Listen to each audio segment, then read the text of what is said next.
November ಕ್ರಾಂತಿಯ ಗದ್ದಲದ ನಡುವೆ ಡಿಕೆಶಿ ಅವರು ಟೆಂಪಲ್ ರನ್ ಅನ್ನು ಮಾಡ್ತಾ ಇದ್ದಾರೆ. ಗುರುರಾಯರ ಮೊರೆ ಹೋಗಿದ್ದಾರೆ ಉಪಮುಖ್ಯಮಂತ್ರಿ ಡಿಕೆಶಿ ಅವರು. ನವೆಂಬರ್ ಕ್ರಾಂತಿ ಗದ್ದಲದ ನಡುವೆ ಡಿಕೆಶಿ ಅವರು ಟೆಂಪಲ್ ರನ್ ಆರಂಭ ಮಾಡಿದ್ದಾರೆ. ಮತ್ತೆ ಟೆಂಪಲ್ ರನ್ ಶುರು ಮಾಡಿದ್ದಾರೆ ಡಿಸಿಎಂ ಡಿಕೆಶಿ ಅವರು. ಗುರುರಾಯರ ಮೊರೆ ಹೋಗಿದ್ದಾರೆ ಡಿಕೆಶಿ. ಕುಟುಂಬ ಸಮೇತವಾಗಿ ಮಂತ್ರಾಲಯಕ್ಕೆ ಡಿಸಿಎಂ ಅವರು ಹೋಗಿದ್ದಾರೆ. ನಿನ್ನೆ ರಾತ್ರಿಯ ಮಂತ್ರಾಲಯಕ್ಕೆ ತೆರಳಿದ್ದಾರೆ.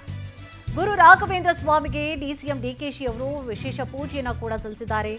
ಬಿಚ್ಚಾಲಿ ಗ್ರಾಮ ದೇವತೆ ಮಂಚಾಲಮ್ಮ ಅವರಿಗೂ ಕೂಡ ಇವತ್ತು ವಿಶೇಷ ಪೂಜೆಯನ್ನು ಸಲ್ಲಿಸಲಿದ್ದಾರೆ. ಮಂತ್ರಾಲಯದಲ್ಲಿ ರಾಯರ ದರ್ಶನದ ಬಳಿಕವಾಗಿ ಮಾತನಾಡಿದ್ದಾರೆ. ಈ ದಿನ ವಿಶೇಷವಾದಂತಹ ದಿನ, ಹೀಗಾಗಿ ದರ್ಶನಕ್ಕೆ ನಾನು ಬಂದಿದ್ದೇನೆ. ಕಳೆದ ಬಾರಿ ಸಂಕಲ್ಪವನ್ನ ಮಾಡಿದ್ದಕ್ಕೆ ನಮ್ಮ ಸರ್ಕಾರ ಅಧಿಕಾರಕ್ಕೆ ಬಂತು.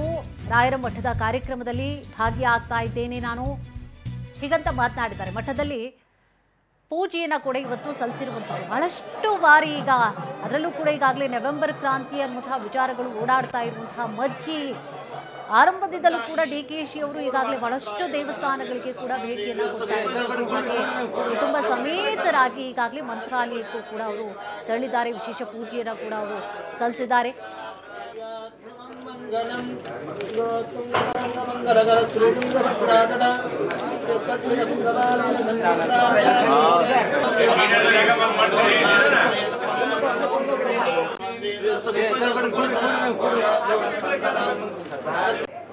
ಈ ಸಂಪೂರ್ಣವಾದ ಮಂತ್ರಾಲಯವನ್ನು ರಾಘವೇಂದ್ರ ಸ್ವಾಮಿಗಳವರಿಗೆ ಜಹಗೀರಾಗಿ ಕೊಟ್ಟಿದ್ದಾರೆ.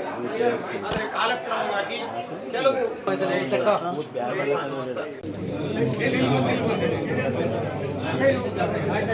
ಭಾರತ್ ಜೋಡೋ ಸಂದರ್ಭದಲ್ಲಿ ನಾನು ರಾಹುಲ್ ಗಾಂಧಿಯವರು ಇಲ್ಲಿಗೆ ಬಂದಿದ್ದು. ಅದಾದಮೇಲೆ ಅನೇಕ ಬಾರಿ ನಾನು ಬರಬೇಕು ಅಂತ ಹೇಳಿ ಆಹ್ವಾನ ಇತ್ತು. ದೇವರ ಅನುಗ್ರಹಕ್ಕೆ, ರಾಘವೇಂದ್ರ ಅನುಗ್ರಹಕ್ಕೆ ಭಾಳ ದಿನದಿಂದ ಬರಬೇಕು ಅಂತ ಇದ್ದೆ. ಎಲ್ಲದಕ್ಕೂ ಕೂಡ ಗುರು ಅನುಗ್ರಹ ಅವಶ್ಯಕತೆ ಇದೆ. ಅದಕ್ಕೆ ಇವತ್ತು ಅವ್ರದ್ದು ವಿಶೇಷವಾದಂಥ ದಿನ.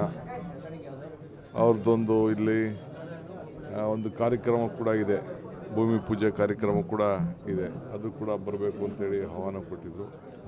ಅದಕ್ಕೆ ನಾನು ನನ್ನ ಶ್ರೀಮತಿಯವರು ಕುಟುಂಬದ ಸಮೇತ ಬಂದು ದೇವರ ದರ್ಶನವನ್ನು, ರಾಯರ ದರ್ಶನವನ್ನು ಮಾಡೋಂಥ ಒಂದು ಭಾಗ್ಯ ಇವತ್ತು ನಮಗೆಲ್ಲ ಸಿಕ್ಕಿದೆ.